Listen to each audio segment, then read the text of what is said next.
straxovkalarini meni nomimga o'tkazib berishlarini iltimos qildim. Shu gapni aytganimdan keyin nimagadir kayfiyatlari buzilganday bo'ldi. Nima qilasan, meni nomimda tursa turibdi-da deb so'kib berdilar. Baribir meni va o'g'lim straxovkalarini o'zim to'lab kelyapman. Shuning uchun meni nomimga o'tkazib bersangiz yaxshi bo'lardi dedim. Straxovkalaringni egasi sensan, shunchaki meni nomimda turibdi xolos, bu katta problema emas dedilar. Shunda qanaqa straxovkalarim bor, menga ko'rsatsangiz bo'ladimi deb iltimos qildim. Qaynonam menga seni va o'g'lingning straxovkasi oyiga 400 ming, 500 ming won chiqadi, lekin menga 300 ming won bersang bo'ladi, senga yordam qilaman deb aytgandilar. Lekin qaynonam menga ko'rsatgan straxovkalarni va nihoyat ko'rdim, u yerda oyiga 300 ming wonga ham yetmaydigan pul chiqar ekan. Qaynonam meni aldaganlarini ko'rib, yanada straxovkalarimni o'zim nomimga o'tkazib olishni xohladim. Shuning uchun qaynonamga iltimos meni nomimga o'tkazib bering deb gapirsam, nima qaygadir ketyapsanmi, nimaga shoshilyapsan deb so'kib beryaptilar. Straxovkadagi ismni o'zgartirish juda ham qiyin narsa, narigi oyda vaqtim bo'lsa qilib beraman deb so'kib berdilar. Qaynonamni qanchalik meni nomimga o'tkazib berishni xohlamayotganlarini ko'rib,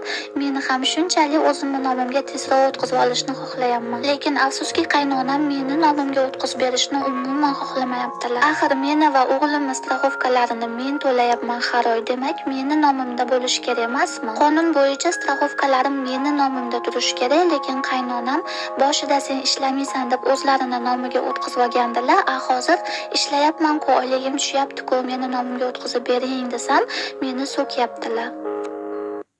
Kariz qaynonam